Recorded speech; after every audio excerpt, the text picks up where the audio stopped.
la detención de 10 personas, 9 de ellos exfuncionarios, más el cantante Richard Cisneros, más conocido como Richard Swing, en este caso, pues de los 175.000 soles que le pagaron a Swing, o que se emitieron estas órdenes de contratación en el Ministerio de Cultura entre los años 2018 y 2020. Por supuesto, la noticia más relevante es que además de Cisneros han sido detenidos también Miriam Morales, la señora Karen Roca, el señor Oscar Vázquez, que son 3 personas muy cercanas del entorno del presidente Martín Vizcarra, quien ha expresado su respeto por la decisión judicial, porque esto es una decisión judicial a pedido de la Fiscalía, pero considera pues desproporcionada la medida. Vamos a ver cómo va evolucionando esto, pero efectivamente pues es una medida bastante severa, bastante extrema, y recordemos, claro, el comunicado que ha emitido la Fiscalía señala que la hipótesis en todo caso de la investigación sería que Cisneros consiguió los contratos por sus contactos en Palacio de Gobierno, que transmitieron a su vez la instrucción al Ministerio de Cultura. Entonces, bueno, vamos a ver cuál es el resultado de esto y si se justifica una intervención como esta. Vamos a conversar con Iván Montoya, profesor principal de la Pontificia Universidad Católica del Perú, doctor en Derecho Penal, ex jefe de la Unidad de Extradición de la Procuraduría Anticorrupción. ¿Cómo está, doctor Montoya? Un gusto verlo. Gracias por estar con nosotros. ¿Cómo está, Enrique? Muchas gracias por la invitación. ¿Se justifica una medida como esta? Se lo pregunto además porque, claro, en los últimos años en realidad hemos visto para casos de gradación distinta el hecho de recurrir a una prisión preliminar, una detención preliminar, que sabemos dura 7 días, para luego, es un rito prácticamente, ¿no? Es un rito que luego se pide la detención sí preventiva, que en principio suele ser de 6 meses. ¿Se justifica en un caso como este, en su opinión? A ver, distingamos, ¿no? La detención preliminar en este momento, que no es la detención preventiva, la medida que conocemos. A este nivel de la detención preliminar, los requisitos son más flexibles que una detención preventiva, ¿no? El Código Procesal Penal exige básicamente una simple situación de ser plausible que se haya cometido un delito y que el sujeto sea sospechoso de haberlo realizado. Y también alguna posibilidad, dice posibilidad, cierta posibilidad de que haya peligro de fuga o de peligro de obstaculización. Entonces, no es tan rígida como la detención preventiva.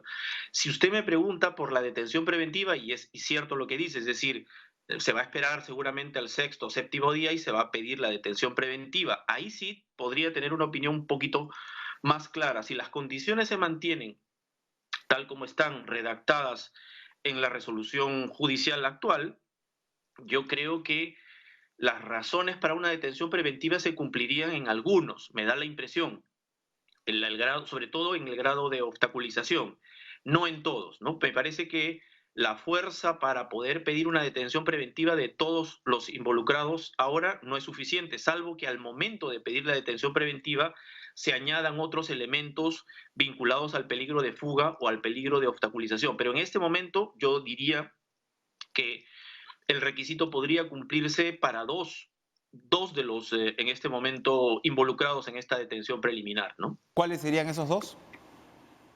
Me parece que mi lectura es el de la señora Miriam Morales y me parece que el de Oscar Vázquez, por los grados de haber, digamos, sugerido eh, cambios en la declaración o declaraciones que no se ajustan a la verdad, ¿no? De ambos en ese y la supresión de algunos elementos, por ejemplo, datos de un celular o el tema vinculado a las visitas, ¿no? Creo que en ambos casos probablemente un tercero, ¿no? Que no sé si en el caso de la señora Karen Roca también, no tengo en este momento la precisión, pero en aquellos casos donde ya se habla de evidentemente el borrar huellas, rastros o inducción a testimonios falsos, son esos los casos más fuertes para poder pedir una detención preventiva, ¿no?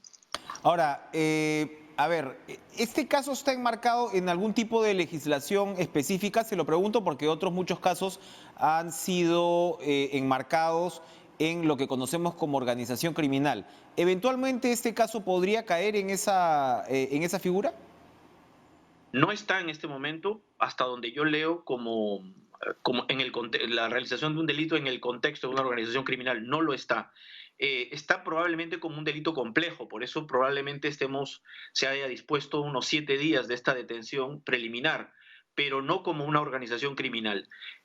Probablemente porque todo se concentra sobre la base de un solo acto, que es la contratación del señor Swing o del señor Cisneros. Y a pesar de que son varios momentos, varias órdenes de servicio, me parece que les están considerando como una suerte de un solo delito continuado. No lo dice la resolución, pero al ser sobre un solo episodio, me parece que no están considerándolo como una organización criminal que se dedicaría a varios episodios delictivos más. No sé si cambiará la configuración posteriormente, pero por el momento no. Usted está haciendo concreto análisis jurídico de la situación, pero evidentemente esto abre espacio a especulaciones políticas, ¿no? Y el efecto político que una decisión como esta puede tener, sobre todo cuando acabamos de pasar por un proceso de vacancia presidencial que en realidad, bueno, sonó a derrota para quienes la impulsaban, pero todos sabemos muy bien que con una calentura el Congreso puede cambiar los votos. Se lo pregunto y le preguntaba el tema de la organización criminal, porque es evidente pues, que a estas alturas no se puede ir detrás del entorno del presidente para construir algún caso de colaboración eficaz y llegar en todo caso a la cabeza de lo que sería, ¿no? este esquema.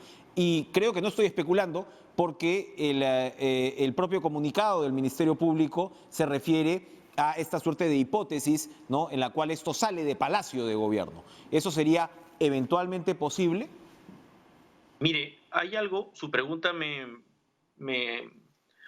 permite resaltar un dato de la resolución y del pedido del fiscal y de lo que acoge en la resolución judicial, y que si bien no hay ninguna calificación de organización criminal, hay una parte que me parece sensible en el lenguaje que usted menciona, es decir, de poder ser tomado políticamente eh, con proyecciones distintas a las estrictamente jurídicas, ¿no?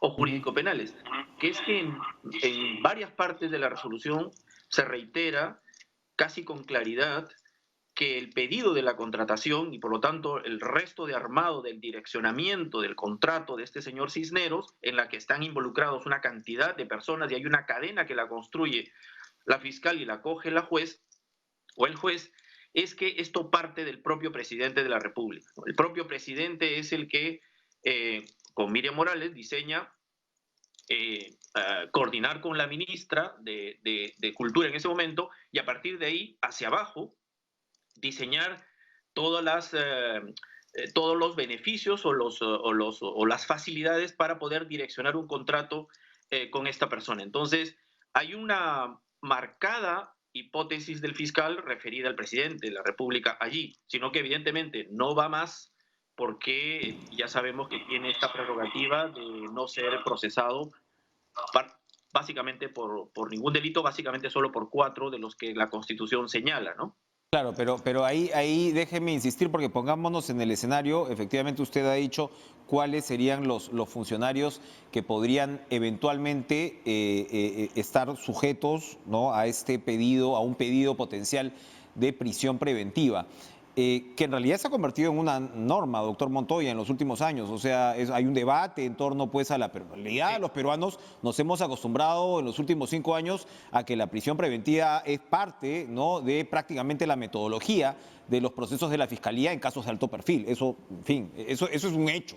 Eso es un hecho y es un debate, como digo, abierto, y los fiscales defienden la figura y demás, pero se ha convertido prácticamente en un hecho consumado. Entonces, se lo pregunto porque, claro, acá siempre siguiendo en esa línea política, uno piensa que un fiscal ve en un presidente de la República pues un premio mayor, ¿no? Como usted señala, evidentemente el presidente de la República está protegido hasta el final de su mandato, pero por el otro lado, es decir, cualquier miembro de su entorno va a estar evidentemente aterrorizado ante la posibilidad de pasar 6 meses o más en la sombra, ¿no?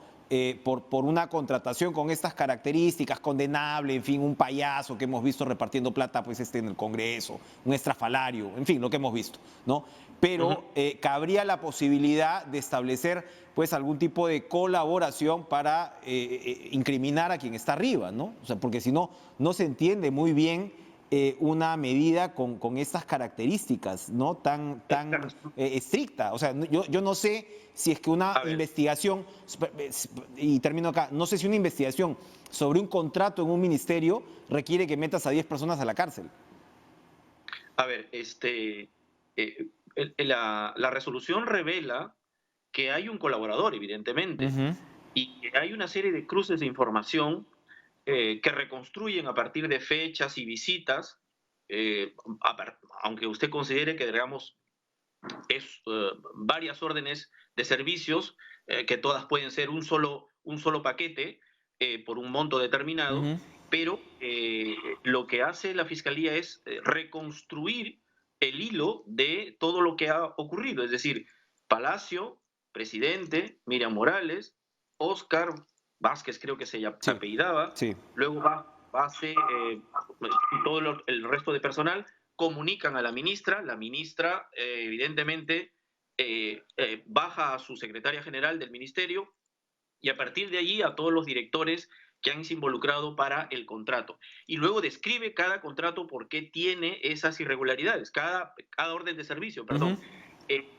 Direccionamiento, no perfil, digamos, creación de la necesidad del servicio sin ser necesario, valga la redundancia, en fin. Entonces, está muy bien construido y porque reconstruye todo ese hilo es porque hay muchos involucrados, ¿no? No porque sea una situación criminal, repito, sino porque muchos en la cadena, ¿no? Muchos en la...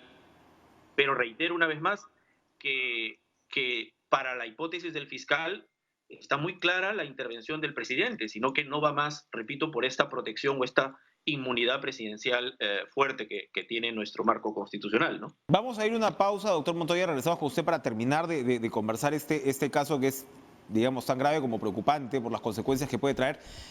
Pero además para conversar lo que está pasando en la Fiscalía en torno a los cuellos blancos. Ha habido un cambio, el doctor Pablo Sánchez ha tomado pues esta coordinación de este grupo, pero en circunstancias que también vale la pena analizar. Regresamos después de la pausa.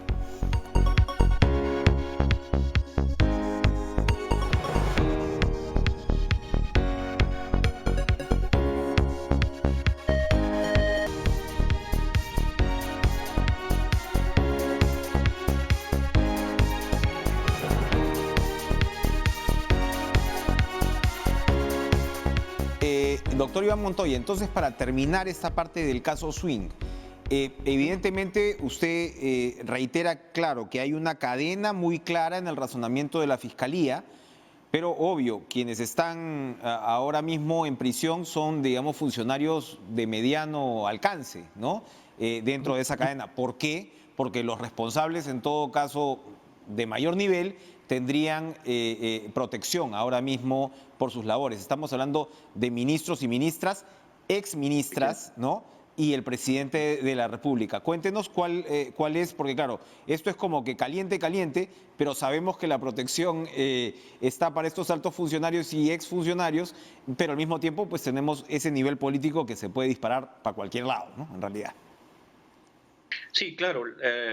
La ministra de Cultura, que está mencionada allí en la resolución, goza evidentemente de esta prerrogativa constitucional del antejuicio y por 5 años, entonces este Parlamento o el próximo puede, o mejor dicho, a pedido de la fiscal, si ocurre, seguramente podrá ocurrir, le pidan ese levantamiento o mejor dicho, que procedan a esta acusación constitucional y que puedan tener, se levante esta prerrogativa y pueda, digamos, continuársele con la investigación a ella. Al presidente habrá que esperar hasta el final de su gobierno y ahí también plantear esa acusación constitucional, digamos, porque se trata de eventos delictivos, por lo menos en la hipótesis del fiscal, ocurridas en el ejercicio de sus funciones. Por lo tanto, corresponde ese antejuicio innegablemente, ¿no? Ahora, para terminar esta parte, estoy viendo las imágenes, esta este también ritual del enmarrocamiento, el chaleco de detenido de la ex secretaria general de Palacio de Gobierno, la ex secretaria personal del presidente y el ex asesor de comunicación del presidente, bueno, impacta. ¿Ah? No es necesario, no es necesario. Ujú, Sinceramente, en cualquier supuesto, no es necesario, ¿no? ujú, Es ujú. decir, creo que no cabe estigmatizar más a una persona cuando recién se está procediendo a detenciones preliminares. Creo que hay que guardar siempre el respeto a la presunción de inocencia y esto es parte también de lo que hay que guardar como criterio, ¿no? Ahora, Entonces, esta es una responsabilidad que le toca al Poder Judicial, efectivamente o no. Esta última sí, parte de la que estamos hablando. Me parece, fíjese, es una buena pregunta. Creo que el Poder Judicial aprueba el pedido del fiscal vinculado a una detención preliminar y quien lleva la operativización de la detención me da la impresión que es Ujú, la policía la que coloca el chaleco. ujú. No creo que eso sea parte de una decisión judicial, pero tal vez eh, el Poder Judicial puede probablemente invocar en su propia resolución o posteriormente alguna llamada de atención por ese tipo de prácticas que me parece si son y lo digo en cualquier Ujú. supuesto, por favor, incluso los más graves, ¿no? Sí. No hay que, digamos, ir más allá de lo que es necesario para proceder con una detención preventiva, ¿no? No creo que corresponda. Sí, hay algo bárbaro en esa parte, ¿ah? Hay algo bárbaro. Es como alimentar el tema de las primeras planas con el personaje enmarrocado y recordemos, como usted bien dice, la presunción de inocencia debería primar ahí, sobre todo cuando recién está iniciando una investigación, Claro, y evidentemente, puede ¿no? alimentarse esta situación de que se trata de medidas que tienen otra finalidad y otra función que en principio no debería serla, ¿no? Ujú, Cuando un ujú. fiscal justifica su pedido y un juez aprueba también con fundamentos, no debería entenderse como esto un adelantamiento de pena ni nada por el Exacto, estilo. exacto. Entonces hay que quitar todo este tipo de elementos que pueden llevar a un exceso en las medidas que se adopten, ¿no? Sobre todo cuando se traduce en un lenguaje mediático que es bastante claro. Bueno, o poco claro en todo caso. Su comentario, por favor, para terminar sobre estas movidas en la Fiscalía en torno a Cuellos Blancos. Pablo Sánchez es fiscal de la Nación, ha sido designado como el coordinador de este equipo a raíz de esta evidente, pues, de este choque, ¿no? entre las fiscales, pero él ha señalado en un comunicado que él se ha enterado por el peruano, prácticamente. Y bueno, de ahí dice que va a poner su mejor esfuerzo. ¿Hay riesgo de que se caiga el caso de los cuellos blancos? Mire, de que ha habido algún nivel de riesgo, probablemente. Sí es lamentable la relación un poquito de fricción o de no entendimiento entre las dos fiscales. Parece, y también con el fiscal coordinador anterior, que creo que era el señor, no me acuerdo el apellido, Ujú, Arce me parece, no me ujú, acuerdo bien, ujú. que parece que ha habido como disonancias respecto del tratamiento con colaboradores eficaces. Yo creo que más allá de esas disonancias está bien que Pablo Sánchez, un fiscal supremo, eso no es muy usual, que un fiscal supremo pase a ser coordinador de un equipo especial. Para que usted vea, el doctor Vela, que es el coordinador en el equipo Lavallato, no es un vocal supremo, ¿no? Claro, es un fiscal Eh, superior, ¿no? Se han colocado, por la importancia del caso, me imagino yo, que un fiscal supremo asuma a dedicación exclusiva esta coordinación, por la autoridad, por la trayectoria y por la, digamos, la imagen que tiene el doctor Pablo Sánchez. Esperaría que con ellos se ajusten y se limen ese tipo de desavenencias y sobre todo, algo que quería decir de manera importante, es que los colaboradores eficaces que son fundamentales aquí tampoco aprovechen este río revuelto e Claro. intenten, digamos, quererse desvincular de su colaboración porque hay algunos cambios internos en la fiscalía. Son colaboradores de la fiscalía, del equipo, no son, Ujú, son no ujú, colaboradores de un fiscal o de otro fiscal, en ujú. principio. Sé que hay relaciones de empatía con algún fiscal que le da confianza, pero no se malinterprete el tino son colaboradores de la fiscalía en general, del Ujú, equipo especial. ujú.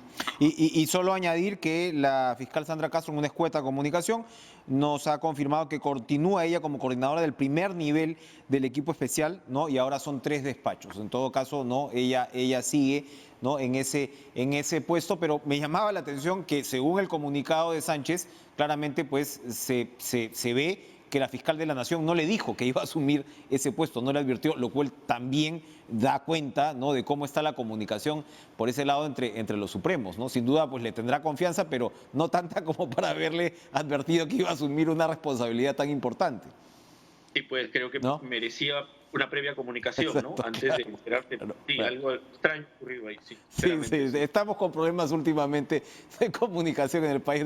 Iván Montoya, gracias por estar con nosotros esta noche. Muy interesante sus precisiones. Gracias. Como siempre, vamos a ir a una pausa y regresamos. Bueno, humo blanco en el Parlamento, lo hemos visto hace algunos minutos en el noticiero, con respecto a llegar al consenso de un proyecto de ley que seguramente se está votando ahora, de la reprogramación de deudas. El MEF había entrado con todo contra la pretensión del Parlamento y al final, como digo, al parecer se ha llegado a un interesante consenso del cual vamos a hablar con el exministro de Economía, Alfredo Torne.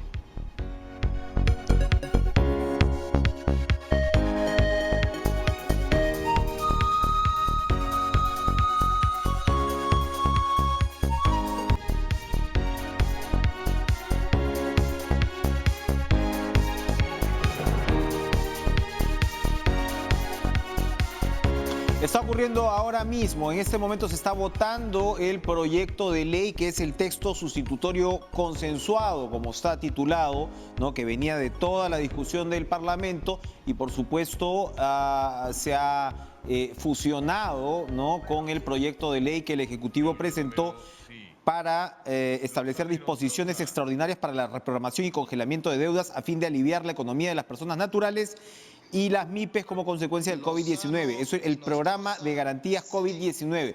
Escuchamos un minuto, a ver. Luna Morales.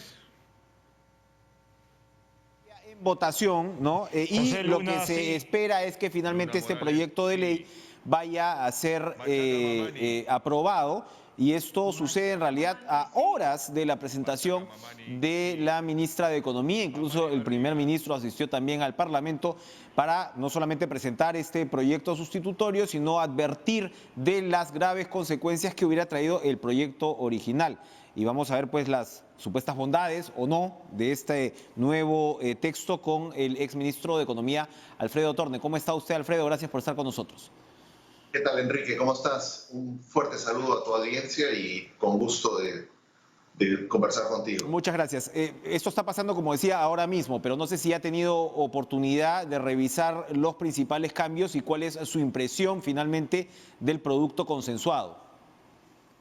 Lo he leído y creo que es positivo, sobre todo cuando uno toma en cuenta cuál hubiese sido la alternativa, ¿no? Que la alternativa era la propuesta del Congreso de poner topes a las tasas de interés. Eso yo creo que hubiese sido un gran desastre. Sin embargo, si me preguntas si esto es lo ideal o no, pues hay que pensar que 5.500 millones de soles equivalen más o menos a un bono a toda la población vulnerable, es decir, a cerca de 8,5 millones de familias. Efectivamente, Entonces, esa fue la primera cifra que me llamó la atención incluso del nuevo proyecto consensuado, ¿no? Es un montón de plata. Entonces, si lo comparamos con las alternativas que habrían en la mesa, pues claramente aumentar los bonos a las familias vulnerables, en mi opinión, hubiese sido al menos mi favorita, ¿no? Y yo pienso que lo más importante es que las familias decidan cuáles son las deudas que ellos quieren pagar, ¿no? No se trata aquí de obligarlos a ellos a pagar una u otra, sino creo que hay que darle los recursos a las familias para que ellos puedan hacer frente a la situación complicada en que se encuentran hoy día. Parte de son las deudas bancarias, pero si vemos la cantidad de gente que se beneficia por este programa, yo diría que es bastante inferior a estos 8 millones. Ahora, a ver si logramos entender esa parte, porque efectivamente la advertencia, además de la ministra de Economía más temprano y en los últimos días, había sido pues que se iban a beneficiar personas que no tenían por qué beneficiarse, ¿no? En esta propuesta original, es decir, gente que no tenía la necesidad, en otras palabras, pues de una reprogramación, por ejemplo. Entonces, el proyecto de ley al final lo que establece es que tú tienes que haber tenido una situación de riesgo favorable hasta el 29 de febrero, es decir, hasta antes, justo antes del inicio de la pandemia, tenías que haber tenido pues un buen récord crediticio. Y se entiende que a partir de ahí, entonces, tu tema de ingresos se complicó tremendamente y se justificaría establecer la reprogramación. Pregunto si ese es un razonamiento correcto, o sea, si está bien planteado el hecho de que haya sido hayas tenido un buen récord crediticio hasta esa fecha y que después tengas que demostrar que tus ingresos han sido pues, reducidos de manera importante. Bueno, yo creo que lo que está tratando de hacer el MEF es premiar a aquellos deudores que fueron buenos deudores con sus acreedores antes de la pandemia y que producto de la pandemia entraron en dificultad, y más bien no beneficiar a aquellos que siempre fueron malos deudores, ¿no? Y me parece que es un objetivo válido. También es válido utilizar las garantías para bajar las tasas de interés, algo que hemos visto que en el programa de Reactiva ha sido muy positivo. Las tasas de interés se han bajado de una manera radical. Por ejemplo, una micro se financiaba a 39% de interés, con Reactiva se financia casi a 3%. Entonces, hay un efecto favorable. Sin embargo, en economía hay una regla, que es que todas las políticas que nosotros tomemos deberían de ser neutrales, en el sentido de que los beneficios de bajada de interés deberían de ser equivalentes a los que se obtuvo en Reactiva Perú. Y no me queda claro que este programa también cumpla con esas condiciones. O sea, podríamos tener deudores parecidos que con Reactiva Perú probablemente hubiesen obtenido una tasa de interés más baja, y con este programa van a obtener una tasa de interés más alta. Entonces, son unas cosas que hubiese sido deseable revisar. Pero claro, aquí el problema es que la pobre ministra estaba contra la espada y la pared, y era entre poner topes a las tasas de interés y poner al sistema financiero en una situación muy complicada, y al país en general, o ceder un poco, y me parece que finalmente pues ha cedido, ¿no? Claro, este es otro tipo de Reactiva, es en realidad un proyecto reactivo, ¿no? Frente pues a lo que estaba planteando el Congreso, y al final claramente pues se ha salvado, entre comillas, la situación. Pero me queda la impresión al final que para usted el programa sencillamente no era necesario. ¿Es por ahí va el tema? O sea, se inició de repente con el Congreso con la intención de golpear a los bancos, y al final la población beneficiada no va a ser especialmente significativa.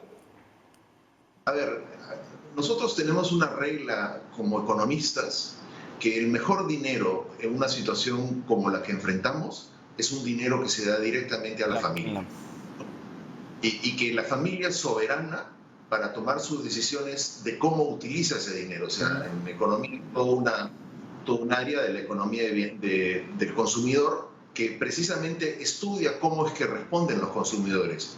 Entonces, el darle el dinero en un bono, para mí hubiese sido lo ideal. Yo ya lo he dicho en varias oportunidades, yo preferiría 1000 veces dar otro bono a 8,5 millones de familias, darles más ingresos para que pudiésemos tener mayor capacidad de consumo. La economía hoy día está muy floja, y la vamos a ver muy floja precisamente por la falta de demanda. Entonces, si hubiésemos hecho eso, hubiésemos fortalecido la demanda. Con esta iniciativa no me queda claro que hayamos fortalecido la demanda.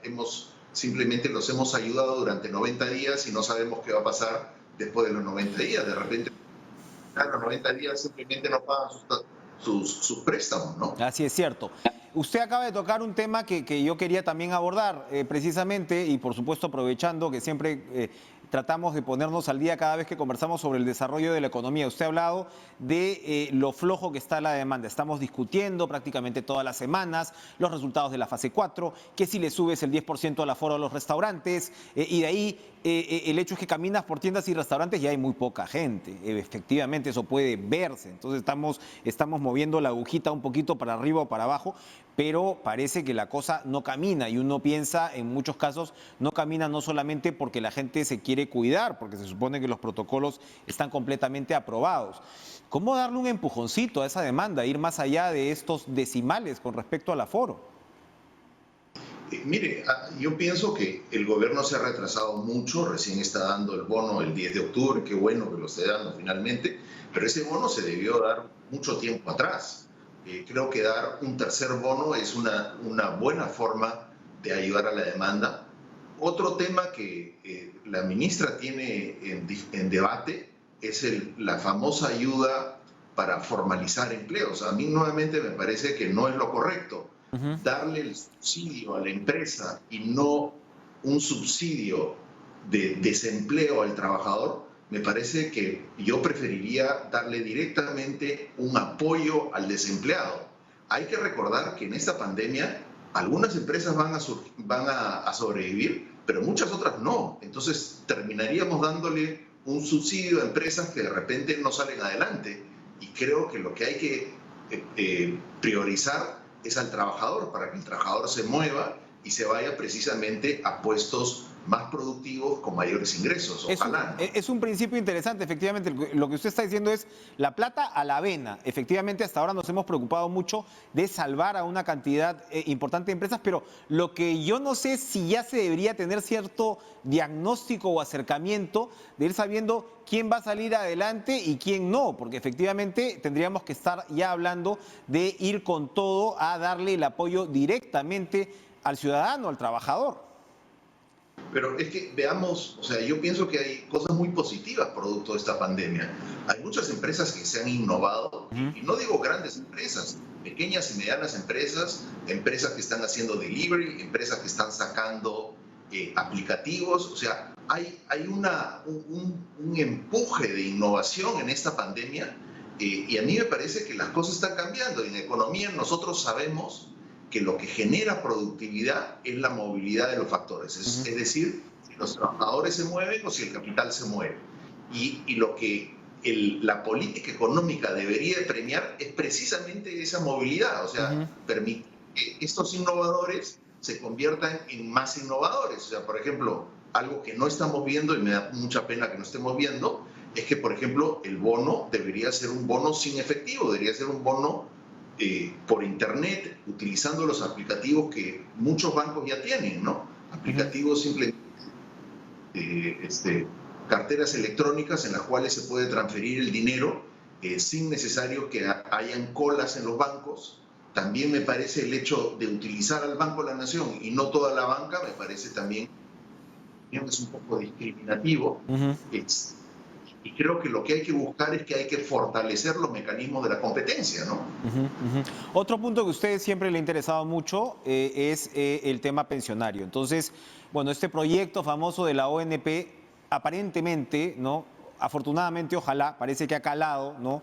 Este concepto, pues, de machacarlo una y otra vez, de explicar que no es que esto es un fondo solidario, que no son cuentas personales, que repartir un dinero que está destinado directamente a cubrir las pensiones, ¿no?, de quienes ya están jubilados, pues sería un disparo al pie prácticamente, literalmente. Entonces parece que estaría perdiendo fuerza, pero de todas maneras pues se sigue esperando esta reforma integral de la ONP y por añadidura del sistema de pensiones. ¿En qué momento sería bueno poner ese tema sobre la mesa? A ver, yo creo que el siguiente gobierno va a tener un gran reto. No sé quién será el presidente ni quién será el ministro de Economía de ese presidente, pero creo que lo que va a heredar ese ministro de Economía es una tarea monstruosa. O sea, hay una situación fiscal muy complicada. Por ejemplo, tomando el tema de las deudas, pues sabemos que los 5.500 millones probablemente esa garantía se va a ejecutar durante el próximo gobierno. Entonces, al próximo gobierno es que se le va a aumentar la deuda y va a tener que pagar esa deuda, ¿no? Está el tema de las reformas. Usted acaba de tocar el tema de pensiones, pero no solamente es un problema de pensiones, es un problema de protección social. El trabajador, después de esta pandemia, va a ser un trabajador muy móvil. O sea, lo estamos viendo. Los trabajadores ahora, muchos de ellos trabajan remotamente, pero probablemente el trabajador vaya a tener 4, 5 o 10 trabajos en su vida. Entonces, todo beneficio que esté atado a la fuente de trabajo y no al trabajador, pues es historia y hay que cambiar eso. Es el trabajador que debería recibir los beneficios, ¿no? Entonces, hay que diseñar, hay que repensar ahora los mecanismos de protección social, y no solamente de protección social, sino los mecanismos de cómo generamos más innovación en la economía y más competencia, producto de de la pandemia. Y eso está cambiando y está cambiando muy rápido, en mi opinión. Es muy importante lo que usted señala, porque efectivamente ahora cualquiera tiene 3, 4 o 5 chambas, ¿no? Y eso se va a ver pues a todos los niveles y efectivamente no solamente va a ser la movilidad, ¿no? Sino, en fin, la versatilidad y el esfuerzo, claro, debería otra vez estar concentrado en la persona, en el ciudadano probablemente más. Y claro, para ya redondear, usted señalaba, claro, una de las buenas consecuencias en todo caso de esto es que se han visto empresas que han innovado y son las que van a poder sobrevivir. Sin duda las que no han innovado son las que se van a quedar. Sí, a ver, nosotros no tenemos un buen sistema transparente para ver cuántas empresas han pedido reestructura o cuántas empresas están en proceso de liquidación. Pero estoy seguro que cuando acabe el Reactiva, es decir, dentro de 3 años o cuando acabe estos 90 días, vamos a ver el efecto real de las deudas bancarias. Se va a sincerar, ¿no? Hay que reconocer que hoy día la superintendencia les está dando cierto privilegio a los bancos de no tener que clasificar estas deudas y permitirles la reprogramación. Pero ¿qué va a pasar cuando acaba la reprogramación? Los bancos van a tener que poner acciones contra estos créditos. Y ahí es donde vamos a tener un efecto negativo en el crédito y probablemente en la economía también, ¿no? Entonces, sí, pienso que ya hay que empezar a pensar cómo armamos el rompecabezas y me parece que eso es lo que deberíamos de estar viendo en este debate electoral, ¿no? Así es. Un desafío y sin duda pues un punto fundamental precisamente para la campaña del 21. Gracias, Alfredo Torne, por estar con nosotros esta noche. Vamos a una pausa y regresamos con más en Cara a Cara.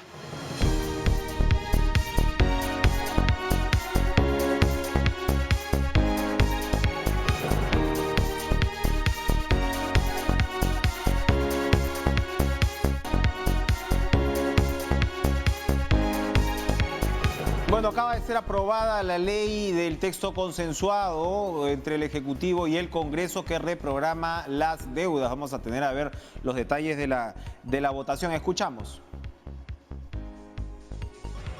Señor presidente, el resultado de la votación es el siguiente. 115 votos a favor, 1 voto en contra, 1 abstención. Bien, entonces han sido 115 votos a favor, una aplastante mayoría. En todo caso, el consenso ha funcionado y eso sin duda es una buena noticia. Bien, vamos a despedirnos con una visita interesante que hizo el ministro de Energía y Minas. Ahora, él ha estado en la zona de Espinar, en el corredor minero. Recordemos, pues, es siempre problemático, ¿no? En los últimos tiempos, él ha ido con el objetivo de atender las demandas, fortalecer el diálogo y hacer seguimiento a los compromisos asumidos. Esta comitiva la encabezó, como digo, el ministro Miguel Inchauste y ha recorrido las provincias de Espinar, en Cusco y Cochabamba, Apurímac, que son pues las que han presentado enfrentamientos, complejidades, ¿no? En los últimos meses, localidades pues donde sabemos cruza el denominado corredor vial sur. Inchauste ha reiterado el compromiso por lograr que exista cooperación entre el gobierno, las empresas y la población para impulsar el desarrollo. Y bueno, ahí vemos algunas imágenes, ¿no? De las reuniones que ha sostenido. Recordemos pues que se ha puesto en peligro la operación de importantes proyectos como Las Bambas, ¿no? En reiteradas oportunidades hemos visto incluso pues a abogados, asesores, ¿no? Que terminaron presos en su momento, en fin, demandas y exigencias que se van repitiendo, que se van incrementando y esperemos pues que de todas maneras esta actividad vaya a rendir sus frutos. Que tengan ustedes un excelente fin de semana, cuidándose por supuesto siempre, sin bajar la guardia. Y sigan con la programación de TV Perú, sigan con Cuerpo Médico, un programa muy interesante que se está posicionando cada vez más. Que tengan ustedes una excelente noche y nos vemos el lunes.